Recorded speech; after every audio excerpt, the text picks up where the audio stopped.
মাছৰে ভালে পাওঁ মোৱা খলিহনা শাকৰে ভালে পাওঁ পালেং লফা ছোৱালীৰ ভালে পাওঁ মিঠা বৰণৈ কঁকালাহি পাহি কুলত কটা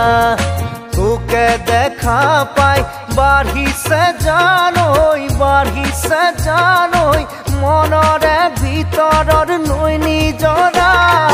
মাছৰে ভালে পাওঁ মোৱা খলিহনা শাকৰে ভালে পাওঁ পালেং লফা